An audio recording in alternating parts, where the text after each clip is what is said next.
Um, so going forward, with all of this in mind, preparation is critical. You do not want to enter the process unprepared because if you're on an OPT or any type of visa, you're going to be under a timeline, and that timeline is going to start ticking down whether you have a job or not, which means that your best bet is to preparing at minimum 2 years beforehand. But honestly, you got to start preparing the moment you get into college. It's really the skill sets that are going to define how successful you'll be. So to understand your career path, you want to have the necessary skills going forward, meaning somebody has to tell you what the banks are going to be asking you for, how they're going to be interviewing you. One of the things that I do as a recruiter, which makes me very successful, is that I prep each candidate for each interview. Most banks do not do this ever. Big tech firms do this as part of their process, like Google and Facebook and Amazon. So this is one of the differences between finance and tech. We will not prep you. We will throw you into the interview and we will see whether you're good or not. Most people, they fail their first 3 interviews. That's standard. I wouldn't be surprised if somebody I work with fails 3 of my teams. They'll probably be hired on the 4th or 5th. That's really, really common. It's from understanding the process, from understanding the skills and how we ask and how we interview. One of the most important things that's going to give you that first interview is your resume and your cover letter. Meaning, it's keyword based, it's based on the format, and it's based on the skills. You have to know this ahead of time. If you don't have the keywords in your resume, our system will never pick it up because it's based on keyword searches. LinkedIn, it's based on keyword searches as well. So it's really important that somebody advises you on what the right keywords to have for each field are. Other things are formats. Most people who I see applying on entry level, their formats are not clean. You have to make it sleek, you have to make it concise, and reduce as much clutter as possible. Meaning, the wording is really important as well. A lot of things that international students struggle with is phrasing their experience correctly. You're smart, you can talk about it if you're asked, but when it comes time to write it down, there tends to be a little bit of a grammatical issue happening in most cases. This is where I advise running your resume through somebody who's native English speaker. It's not because you don't know the material or your education isn't up to par. People from Ivy Leagues, their resume tends to be just as bad as people coming from your standard colleges. Your college is not a reflection of whether you'll be successful or not on that very first submission. What's going to be successful is your keywords, your skills, and your presentation. The other thing is preparing for the interviews as well. Like I mentioned before, banks don't prep you, so it's important to receive preparation somewhere. Tech firms realize that this is critical and they made it part of their process. Banks are still behind on this specific aspect. Stages of the interview are the HR call with a recruiter, a technical call where you'll be tested on your technical skills, and a behavioral conversation where they'll test more behavioral skills like risk, your communication, your longevity, meaning you work for the company for a long time. College resume preparation workshops are really, really bad. Trust me on this. I have worked with Ivy Leagues. I have worked with people from Cornell, Columbia, Yale. Their college career prep sucks. It's really, really bad. One of the reasons why it's bad is because the people are volunteers. They have no exposure to the market. They don't know the trends. They don't understand the actual business that the bank does. The preparation that they give you is the same prep they give to every other student. They have resumes, which they give you via templates. Guess what? I remember templates from each college by heart because I've seen them.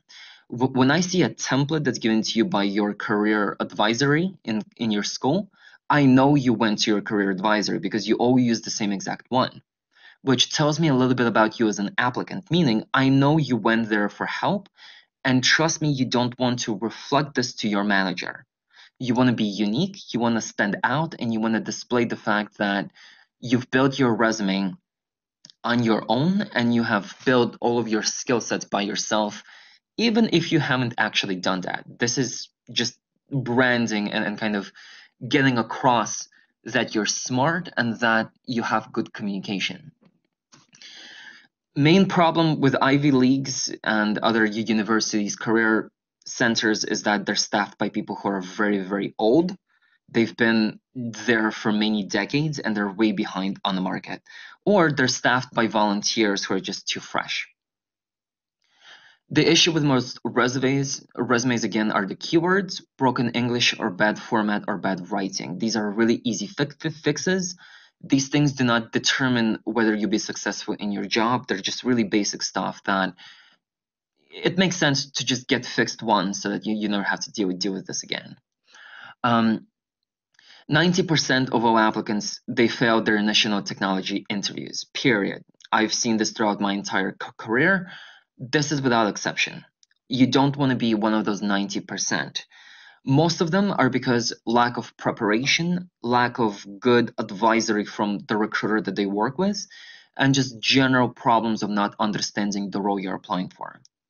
50% of applicants have some form of a communication barrier or communication problem. It doesn't necessarily mean you don't speak English, but it's things like you're not excited when you interview. You don't talk about how interested you are in a role or how interested you are in learning new technologies or new areas. It's things like not talking about certain aspects of your background on the interview because the interview is really short. Sometimes managers get too carried away by talking to you about these very technical fields and they tend to completely skip over things that make you interesting and unique. And it's your job to bring them out. That's something that most applicants don't realize. It's something that I coach every one of my hires on. Every single time that I speak to an applicant and I get them an interview, I coach them on all of these areas.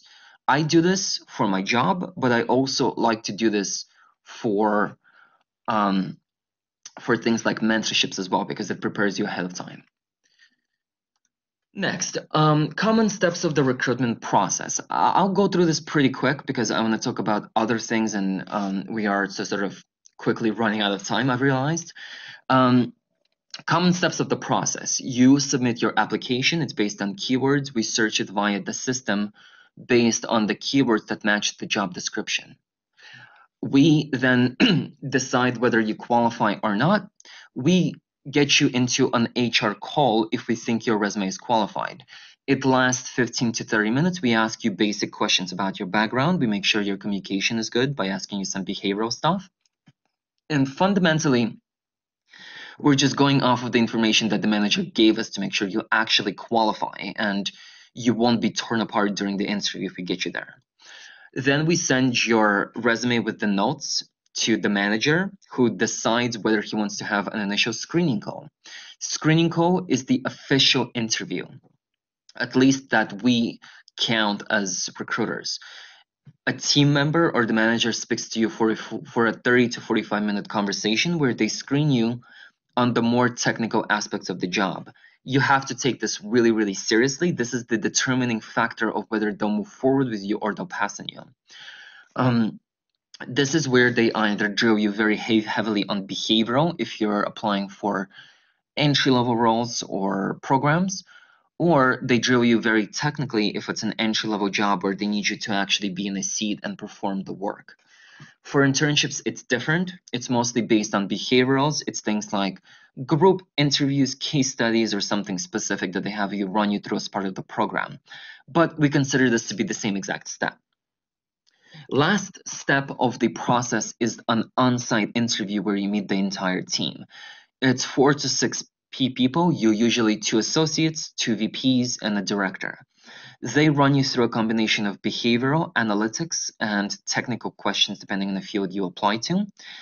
30% of it is technical, 30 minutes of it is technical, 15 minutes of it is behavioral with each applicant, so 45 minutes each. With director, it's purely behavioral, and they look at areas like culture fits, meaning it's important for you to be prepared for literally everything. If you're applying as a developer, guess what? Two developers of equal skill will be determined for offer based on their behavioral criteria, because if they can do the job and they have equal skills, why pick one over the other? It's behavioral. That's why.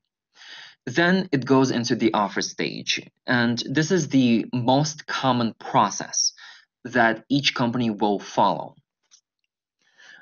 Sometimes there's maybe one extra interview if the team is not sure of whether you qualify or not, but usually it's a 3-step process.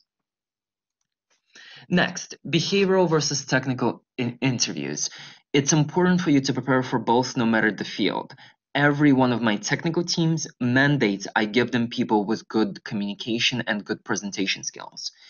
Data analysts are differentiated by their ability to visualize data and to present it to senior stakeholders. Same for quants, same for strats, same for devs. Finance people, however, are opposite. The stuff that they bring to the table that's extra are their technical foundations. If you're a finance analyst who knows Python, guess what? You'll be picked over every other finance analyst who's approaching with just Excel. Each interview follows different styles and different formats. I can prep people for just about every technical area. As a recruiter, I like to build guides that walk you through common questions and common problems. And most of it's honestly going to be based on problem-solving questions from a behavioral and technical standpoint. This is where most people fail, so to speak. So they don't just ask you, can you use Excel or can you use Python? They ask you, in this case, what would you do with Python to solve this problem? Or how would you deal with this model using Excel? And they'll ask you to actually technically describe the steps. Most people are not prepared for this. They're just prepared to explain what have they done in their internship or their course or what they learned, and they tend to fail on these process-driven questionings. But that's basically why both are important. For technical areas, obviously, it's the technical questions that are going to be more prevalent. For entry level and company or finance based, it's going to be more behavioral.